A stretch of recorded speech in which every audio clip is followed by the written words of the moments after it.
ఆంధ్రప్రదేశ్ లో రోజు రోజుకి వర్షాభావ పరిస్థితులు తగ్గిపోతున్నటువంటి నేపథ్యంలో వేడి తీవ్రత పెరగడం, దాంతో పాటుగానే మంచినీటి ఎద్దడి ఏర్పడినటువంటి పరిస్థితి. దీనికి ప్రధాన కారణం ఎలినో ప్రభావం అంటూ కూడా నిపుణులు చెప్తున్నటువంటి సిచ్యువేషన్ కనిపిస్తా ఉంది. అసలు ఎలినో అంటే ఏంటి, దీని ప్రభావం ఆంధ్రప్రదేశ్ తో పాటు ఏ రాష్ట్రాలపై ఉండబోతుంది, ఎలినో వలన ఎన్ని నెలల వరకు దీని ప్రభావం ఉండే అవకాశం ఉండబోతుంది అనే అంశానికి సంబంధించి ఆంధ్ర యూనివర్సిటీ ప్రొఫెసర్ ఉన్నారు త్రినాథరావు గారు, ఆయన అడిగి మరిన్ని విషయాలు తెలుసుకునే ప్రయత్నం అయితే చేద్దాం. సార్ నమస్తే. అసలు ఎలినో ప్రభావం ఆంధ్రప్రదేశ్, తెలంగాణ రెండు రాష్ట్రాల పైన ఉందా, ఏ రాష్ట్రాల పైన ఉందా, అసలు ఎలినో అంటే ఏంటి సార్? అసలు ఎలినో అంటే ఇది ఎలినో 2026 అనేది సాధారణ రోజుల్లో అయితే ఎలినో ప్రభావం లేనప్పుడు జరిగే ప్రక్రియ ఏంటంటే, మన పసిఫిక్ మహాసముద్రంలో ఉండే తూర్పు మధ్య భాగంలో ఉండే ఉపరితల నీరంతా కూడా వేడెక్కి ఆ వేడి గాలులన్నీ కూడా ఏం జరుగుతాయండి, ఆసియా ఖండం వైపు, ఆస్ట్రేలియా వైపు, అలాగే ఇండోనేషియా వైపు ప్రయాణిస్తాయి. ఈ ప్రయాణించడం వల్ల ఆసియా ఖండంలో ఉండే మన భారతదేశానికి కొంత భాగము అల్పపీడనం ఏర్పడుతుంది. ఎప్పుడైతే అల్పపీడనం ఏర్పడిందో తప్పనిసరిగా ఋతుపవనాలు వచ్చి ఆ ఋతుపవనాల వల్ల మనకి ఒక సమయంలోనూ మనకి వర్షాలు ఏర్పడతాయి. ఈ వర్షాల వల్ల నీటి ఎద్దడి అనేది ఉండదు. కానీ ఇప్పుడేం జరుగుతుంది, ఎల్నినో 2026లోనూ ఈ వాతావరణ చక్రంలో మార్పు ఏర్పడింది. ఈ మార్పు ఎట్లా ఏర్పడిందంటే, మన వైపు వచ్చే అంటే ఆసియా ఖండం వైపు వచ్చే ఈ వేడిగాళ్ళన్నీ కూడా ఎటువైపు వెళ్తున్నాయంటే అమెరికా వైపు, ముఖ్యంగా సౌత్ అమెరికా వైపు, అలాగే ఉత్తర అమెరికా కొంత భాగం వైపు ప్రయాణిస్తున్నాయి. ప్రయాణించడం వల్ల ఏమవుతుంది, ఇక్కడ ఈ వేడి అంటే మనకు వర్షాభావ పరిస్థితి ఏర్పడి అత్యధికమైన ఉష్ణోగ్రతలు ఏర్పడతాయి. ఇక్కడ అత్యధికమైన ఉష్ణోగ్రతలు ఏ ప్రాంతంలో ఏర్పడుతున్నాయంటే కొన్ని రాష్ట్రాలు, ఏ రాష్ట్రాలు ఉన్నాయి ఇక్కడ, ఆంధ్రప్రదేశ్ ఉంది, అలాగే తెలంగాణ ఉంది, అదేవిధంగా బీహార్ ఉంది, ఉత్తరప్రదేశ్ ఉంది. ఇలా కొన్ని రాష్ట్రాలన్నీ కూడా మనకి వర్షాభావ అత్యధికమైన ఉష్ణోగ్రత వలన ఏమవుతుందంటే వర్షాభావ పరిస్థితి ఏర్పడి మన భూమి యొక్క లోపల ఉండే నీరంతా కూడా ఇంకిపోతుంది, అట్టుడిగిపోతుంది అన్నమాట. అంటే అడుగు వెళ్తుంది. సో అడుగు వెళ్తున్న ఈ ప్రాంతంలో ఏటేటి ఉన్నాయండి, మన ఉదాహరణకు మనం విశాఖపట్నం తీసుకుంటే విశాఖపట్నం ఉండే ఆరిలోవ తీసుకోండి, అలాగే మధురవాడ తీసుకోండి, అలాగే ఎండాడ తీసుకోండి. ఇవన్నీ కూడా జనసమ్మర్దంతో అర్బన్ ఎక్స్పాన్షన్ ఎక్కువ అవుతుంది అన్నమాట. అంటే ఈ జిల్లాలో ఉండే అర్బనైజేషన్ ఎక్కువ అవుతుంది. ఈ అర్బనైజేషన్ ఏంటంటే పాపులేషన్ పెరుగుతుంది. ఈ పాపులేషన్ పెరగడం వల్ల ఏమవుతుందండి, ఈ భూగర్భ జలాలు ఎక్కువగా ఉపయోగిస్తున్నారు. ఆకాశ హార్మోన్లు బిల్డింగ్లు కట్టడం వల్ల ఏంటంటే భూగర్భ జలాలన్నీ కూడా ఇంకిపోతున్నాయి. ఇంకా దానికి తోడు మనకు వర్షాభావ పరిస్థితి. ఈ వర్షాభావ పరిస్థితి వలన నీటి ఎద్దడి ఏర్పడడానికి అవకాశం ఏర్పడుతుంది. కాబట్టి తప్పనిసరిగా కొన్ని జాగ్రత్తలు మనం తీసుకోవాలి. ప్రజలందరికీ దీన్ని చేసే సూచన ఏంటంటే కొన్ని జాగ్రత్తలు తీసుకోవాలి. నీటిని పొదుపుగా వాడుకోవాలి. ఇది ఎంతవరకు వస్తుందంటే, నీటిని పొదుపుగా ఎంతవరకు వాడుకోవాలంటే ఈ ఎల్నో ప్రభావం ఉన్నంత వరకు కూడా. ఎల్నో ప్రభావం సుమారుగా మనకి ఎప్పుడు కూడా స్టార్ట్ అయింది, ఆల్రెడీ ఒక 6 నెలలు 3 నెలలో 4 నెలలు అయిపోయింది. తర్వాత 9 నుంచి 12 నెలల వరకు ఉంటుంది అన్నమాట దీని ప్రభావం. అంటే సుమారుగా ఫిబ్రవరి 27 వరకు కూడా 27 వరకు కూడా ఫిబ్రవరి నెల వరకు ఉంటుంది.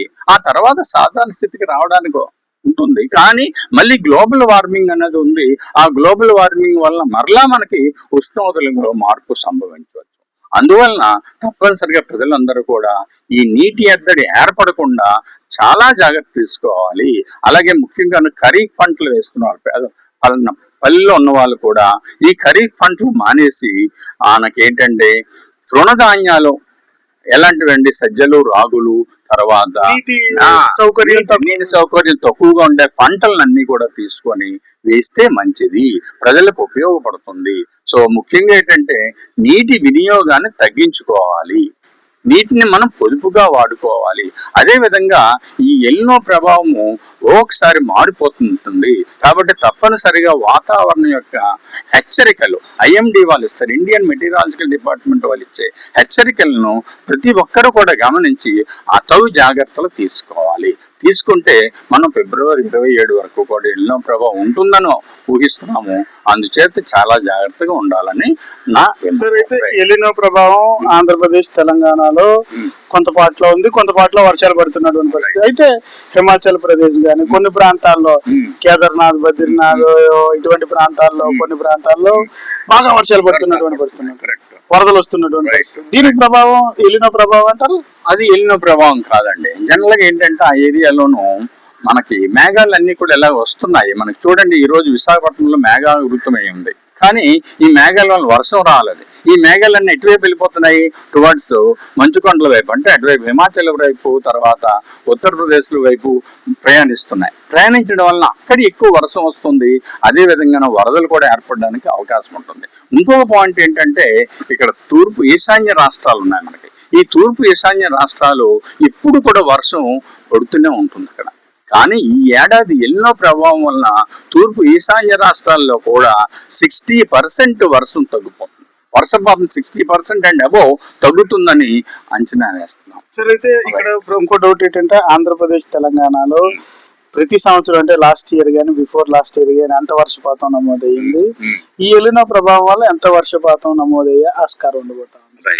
ఎల్నో ప్రభావం వల్ల ఏంటంటే వర్షపాతం అనేది తగ్గుతుంది, వర్షాభావ పరిస్థితి తగ్గుతుంది.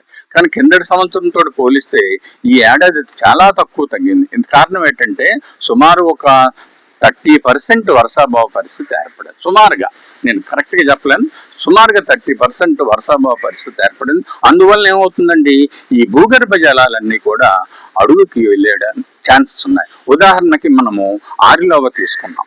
ఈ ఆరిలోవలను ఇంతకు ముందు మనకి ఎంత హైట్ లో ఉండేదండి, 25 అడుగుల్లోనూ నీరు వచ్చేసేది.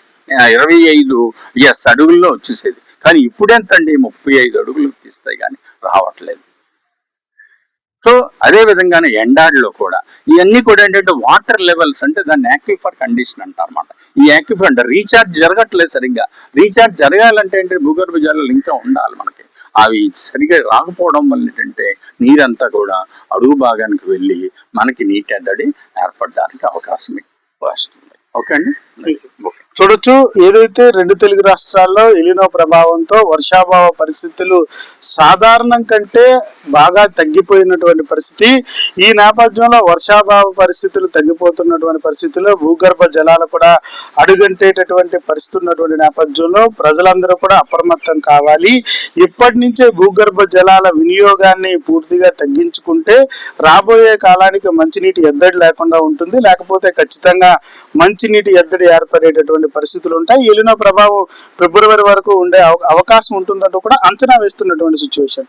మరొక వైపు రైతులకు కూడా ఎలినో ప్రభావం అధికంగా ఉండేటటువంటి నేపథ్యంలో ఎవరైతే రైతులకి నీటి వినియోగం అధికంగా ఉండేటటువంటి పంటలు కాకుండా నీటి వినియోగం చాలా తక్కువగా ఉండేటటువంటి పంటలు అంటే రాగులు, సజ్జలు, జొన్నలు, ఇతర పంటలపైన దృష్టి సారించకపోతే ఈసారి రైతులు నష్టపోయే అవకాశం అధికంగా ఉంటుందంటూ కూడా నిపుణులు చెప్తున్నటువంటి పరిస్థితి అయితే కనిపిస్తా ఉంది. కెమెరా పర్సన్ నారాయణతో భరత్, వేదా టీవీ, ఆంధ్ర యూనివర్సిటీ నుంచి.